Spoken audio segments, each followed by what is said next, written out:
ואני תמיד אומרת, אם אנחנו נכתוב את מה שקורה לנו בצורה של סיפור, או איזשהו עיקרון שאני מדברת עליו, של עיקרון של יומני היקר שלום.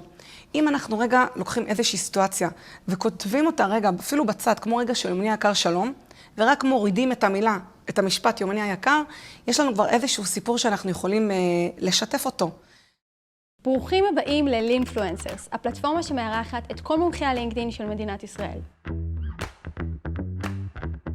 מדי שבוע נארח מומחה לינקדין אחר שיספר לנו על ההצלחה המטורפת שלו בזכות הפלטפורמה.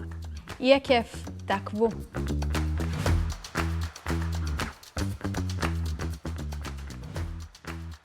ברוכים הבאים לעוד פרק של ה-Linkfluencers. היום איתי אתי אביטל, מומחית לסטורי טלינג ולינקדין. אהלן אתי. היי, מה נשמע? מה שלומך? בסדר גמור, מתרגשת. גם מתי נכנסת ללינקדין? לפני כמה זמן? ללינקדין אני חושבת שנכנסתי ממש ב-2019, ששם בעצם גיליתי את הכוח הזה של המיתוג האישי. בעצם סיימתי את המשרה הראשונה בהייטק, שזה בכלל היה מעבר הזוי, אם אני חושבת על העולם החדש. ובעצם עזבתי את המשרה הראשונה, ואז רציתי להתחיל לחפש עבודה, והרמתי איזשהו מיזם שאמור לעזור להייטקיסטיות למצוא את המשרה הבאה שלהם, וכאילו התחלתי להרים כל מיני אירועים. ורציתי לגייס כל מיני חברות הייטק למהלך הזה, נגיד את מייקרוסופט ואינטל ואיביי, ועוד לא הכירו אותנו. וזה ממש מזכיר קצת את הצעדים של עצמאים או עצמאיות בתחילת דרכם. היה לי איזושהי יוזמה, רק שהיא הייתה ללא מטרת רווח. ומישהי שהכרתי, שקראו לה איילת, אמרה לי, אתי, את עושה המון דברים, את עושה אירועים, את רוצה לקדם את היוזמה הזאת, שזה כמו עסק, אבל את לא כותבת על זה. את לא כותבת על זה בלינקדין, כאילו אם את לא כותבת על זה, אף אחד לא יכיר ולא ידע ולא תצליחי להגיע למקומות שאת רוצה. ומי כמוך יודעת כמה זמן זה דורש, ברור. כמה קשה ומעצבן לפעמים זה יכול להיות, ופשוט מהרגע שהיא אמרה את זה, לא משנה כמה הייתי עייפה או מותשת, כל פעם כשהייתי עושה אירוע או איזושהי פעילות, שזה פעם בשבוע, הייתי כותבת ומעלה על זה בלינקדין. וזה בעצם הפעם הראשונה שהבנתי את הכוח של הכלי הזה, כי ככה התחילו להכיר אותי. והתחלתי להפיץ את הבשורה, וזה פעם ראשונה שראיתי את הכוח של הדבר הזה, והיוזמה הזאת, למשל, ככה התרוממה. אז מ-2019 אני מתעסקת עם לינקדין ומיתוג אישי, ומה שהיום כבר מתקדם למה שאנחנו קוראים לו social selling. מעניין. את חושבת שחייב להיות סטורי טלר בשביל להיות בלינקדין? זאת אומרת, תחשבי בסוף שסטורי טלינג זה כישרון מסוים. נכון. זאת אומרת, זה אומנם משהו שהוא נרכש, מן הסתם זה כמו לעמוד מול מצלמה, שהפעם הראשונה שלי הייתה זוועתית, והיום זה כבר, אני מרגישה שאני בקפה רגיל. אבל את חושבת בסוף שחייב את הכישרון הזה כדי לכתוב, או שאפשר פשוט לבוא ולהתחיל במשהו ולכתוב על סתם סיטואציות שקורות? אז זה משפט אולי שהוא לא טוב שאני אומרת אותו, אבל אני תמיד אומרת שבכל אחד ואחד מאיתנו טמון איזשהו סטורי טלר פנימי. והסוד הגדול הוא שלא באמת צריך לדעת לכתוב באיזושהי צורה מטורפת. סטורי טלינג בקצרה זה תהליך שבעצם אנחנו משווים עובדות ביחד עם איזשהו נרטיב, כשהמטרה היא לתקשר איזשהו מסר ורגש לקהל היעד שלנו. ואני תמיד אומרת, אם אנחנו נכתוב את מה שקורה לנו בצורה של סיפור, או איזשהו עיקרון שאני מדברת עליו, של עיקרון של יומני היקר שלום. אם אנחנו רגע לוקחים איזושהי סיטואציה, וכותבים אותה רגע, אפילו בצד, כמו רגע של יומני היקר שלום, ורק מורידים את המילה, את המשפט יומני היקר, יש לנו כבר איזשהו סיפור שאנחנו יכולים לשתף אותו. ופשוט לשתף גם איך הרגשנו, ומה קרה לנו, ופשוט אפילו כמו שהייתם מספרים את זה, נגיד, את לחבר שלך, או לאמא או לחברה מהעבודה, יש כבר סיפור שאפשר לשתף אותו. אז אפילו, זה לא צריך להיות כתיבה מקצועית, מספיק שזה תהיה כתיבה פשוטה ואותנטית, וזה יעשה את העבודה. מעניין. אז, אני יכולה להוסיף ולהגיד שאני, עד לפני שנה, לא הייתי כותבת בכלל ברשתות, אוקיי? כאילו, וואו. אפס, ממש. לא בפייסבוק, לא בלינקדין, לא כלום. ואז פשוט אמרתי, טוב, יאללה, בוא נפרוץ את הדבר הזה. עכשיו, אני כן יכולה להגיד שאצלי כתיבה זה דבר נורא אינטואיטיבי, כאילו, מאוד קל לי לכתוב רגשות ולבטא דברים דרך הכתיבה. אבל בסוף באמת משהו שאני ככה נעזרת בו לאחרונה, שאת אומרת סטורי טלינג, זה פשוט התחבר לי לזה, שתחשבי שרוב האנשים, זאת אומרת, בכל אופן, האנשים שאני נתקלת בהם, לא תמיד זה כל כך קולח וטבעי, ומעבר לזה, לא תמיד יש זאת אומרת, אנחנו נוטים לספר מקרה בעובדות. אוקיי? הלכתי למכולת, פגשתי מישהו, ומה שאני מנסה כל הזמן לסגל, שאני חושבת שזה מאוד מתחבר לסטורי טלינג, זה פשוט לתאר מקרים ברמת רגשות, של מה חשבתי, מה אמרו לי, איך הרגשתי עם זה, ואז הסיפור הופך לעסיסי ולכזה כולם רוצים לקרוא בלינקדאין.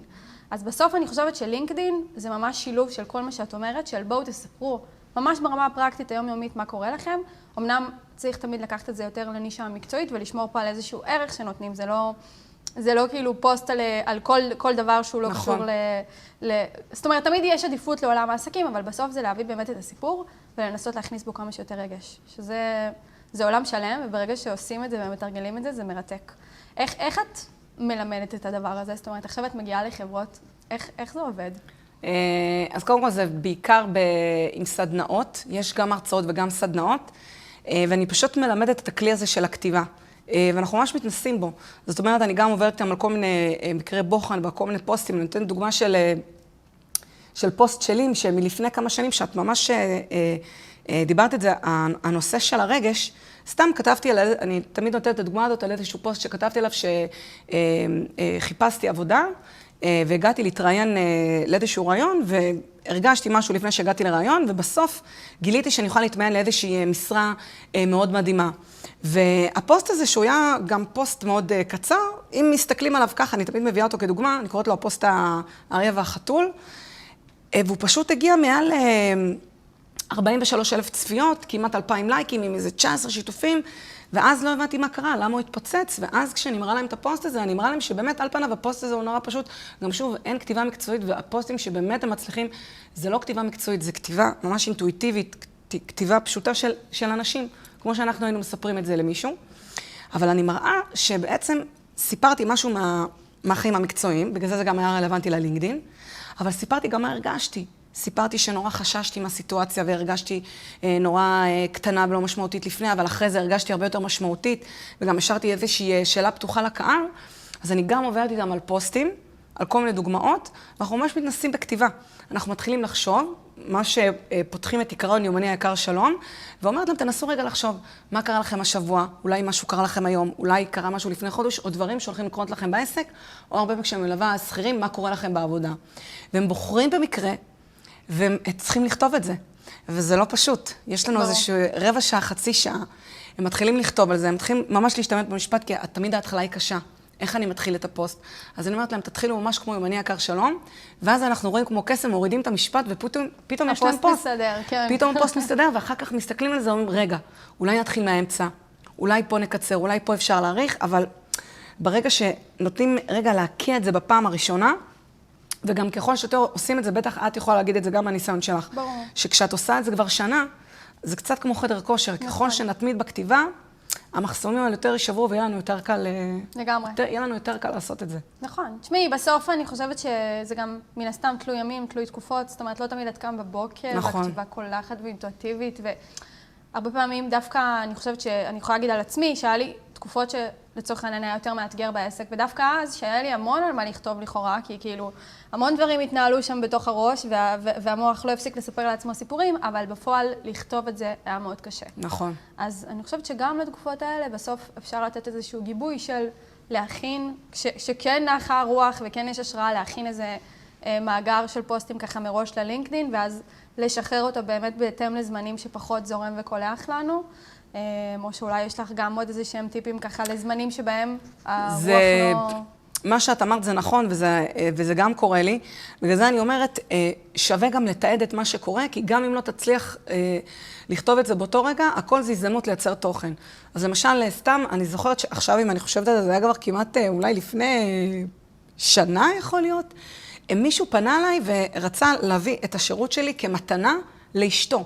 כאילו לא חשבתי, הוא אומר, תקשיבי, אשתי לא יודעת איך לתקשר את ההישגים ואת ההצלחות שלה בעבודה, ואנחנו טסים לחו"ל, אני רוצה לעשות לה הפתעה, ואני רוצה לקנות לה כמה מפגשים איתך. חשבתי שהוא צוחק עליי. ועד היום אני רוצה לכתוב על זה. עוד לא כתבתי על זה, אבל זה מתועד אצלי, זה שמור אצלי באיזושהי מגירה, ואני יודעת שנגיד כשיהיה לי יום או שבוע שלא יהיה לי לכתוב, אני הולכת לכתוב על זה. או אני יכולה לתת דוגמה, הייתה איזושהי הזדמנות שהצלחתי להביא את פרופסור דן אריאלי לאיזשהו אירוע. בחינם. זה הישג לא קטן, ותמיד אני אומרת שגם שווה לשתף מן הסתם על ההישגים ועל ההצלחות שלנו. ונורא רציתי גם לכתוב על זה. אבל לא יצא לי. ואני מדברת על זה גם בסדנאות שלקח לי 9 חודשים לכתוב על זה שהצלחתי להביא את פרופסור דן אריאלי למיטאפ. אבל בסוף כתבתי על זה. אחרי 9 חודשים. אז אני אומרת, גם אם לא הספקתם באותו רגע, שימו את זה בצד, תזכרו, תרשמו איזה דברים קרו לכם, ושאתם יודעים שאתם יכולים לדבר עליהם, ומה שצריך ללוות אתכם זה שזה אף פעם לא מאוחר. תמיד שווה לשתף, כי בזכות זה ששיתפתי, קיבלתי ממנו טלפון. הפוסט הזה גרר טלפון, הוא כתב לי ונוצר קשר עוד יותר קרוב, אז גם אם עובר זמן, תכתבו. תשמרו ותכתבו. זה פרקטי. זאת אומרת, אם יש איזושהי סיטואציה שאנחנו בימים עמוסים או לא בהכרח פנויים לזה, לכתיבה הזאת, פשוט לרשום אותה כאיזשהו נוט. הנוט שלי זה הדבר הכי מרתק בעולם, אגב. הכי, ואת לא מבינה מה קורה שם בכלל.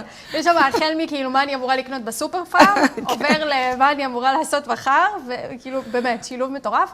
אבל באמת יש שם המון מקרים שפשוט הם כתובים בשתי מילים. של היה כך וכך, אני לפעמים, אני בן אדם מאוד רגיש, אז אני בדרך כלל מוסיפה גם היה כך וכך, כאילו ברמת הרגש מה היה שם. מעולה. אז פשוט אני מפתחת את זה לפוסט בזמני החופשי, ואני חושבת שגם ברמה האישית זה נתן לי המון, כאילו האפשרות לבוא ולפרוק סיטואציות, לדבר על דברים, שלא תמיד הם דברים שתבואי ותדברי עליהם עכשיו עם חבר, כאילו שאת נפגשת איתו לקפה ולא ראית אותו מלא זמן. ופתאום כשאנשים קוראים את זה, נוצר פה איזשהו קסם ונוצרו לי חיבורים בזכות זה, שהם כנראה בחיים לא היו קורים. כל זה כאילו הגיע ממקום של אנשים שראו עוד צדדים בי, וראו את הרגש, וראו את הסיפורים מאחורה. גם ברמה העסקית, הרי בסוף אנחנו הרי עצמאיות, ויש פה גם עצמאים בקהל, וברגע שמכירים אותך, ורואים מה את כותבת, ושאת לא רק את הביזנס, את רושמת 360, וואי, אני מכירה את הילה, אני מכירה את הצבעים שלה, אני יודעת איך היא מרגישה, אני יודעת אם היא נחמדה, אם היא מצחיקה, וזה מייצר הרבה יותר ביטחון גם לגשת, ובסוף גם לקנות ממך את השירותים שלך. את בן אדם שלהם, את לא סתם מישהי שמנסה רק לקדם ולדחוף, וגם אני מרגישה את זה כל הזמן. אנשים פונים אליי בזכות הכתיבה, אז אני אולי לא עושה קידום ממומן, אבל השעות כתיבה שאני משקיעה, זה בסוף מתרגם לכסף, זה בסוף משהו שאתה משקיע בו. ברור. אבל לגמרי, זה בסוף נותן לך להכיר את הבן אדם, ולכן הכתיבה הזאת היא כלי מדהים, באמת. מדהים. אני חושבת שאנחנו נסכם את הפרק הזה ונגיד שבסוף לכתוב זה תהליך. זאת אומרת, זה לא אופ וגמרנו, זבנג וגמרנו, זה מערכת יחסים מתמשכת שצריך באמת גם מן הסתם לאהוב אותה עם הזמן, כי אם לא זה פשוט, אין שם את הקסם, אבל גם להתמיד בה. ואני חושבת שבלינקדאין ובכלל, בכתיבה, כשרוצים באמת להפיק מזה דברים טובים, וככה, כמו שאמרת, אני מתרגמת כתיבה לכסף, זה כי את כותבת לאורך זמן, וכי את שמה את הלב שלך ומשקיעה בפוסטים ולא סתם זורקת אותם לאוויר העולם. היה לי מרתק. היה לי כיף, הילה. אני חושבת שיכלנו לדבר פה עוד שעות. ממש. וככה, איפה אפשר למצוא אותך, אנשים שרוצים להזמין את הסדנאות? באיחוד, בלינקדאין, אתי אביטל מוגנדורף, אבל בלינקדאין זה אתי אביטל, אפשר גם להוסיף אתי אביטל סטורי טיילינג, ואפשר למצוא אותי בקלות. כמובן גם בפייסבוק, גם באינסטגרם, אבל הלינקדאין זה באמת המקום המרכזי. כן. וכן, אשמח להתחבר. יאללה, מגניב, תודה לך. תודה, הילה. היה כיף.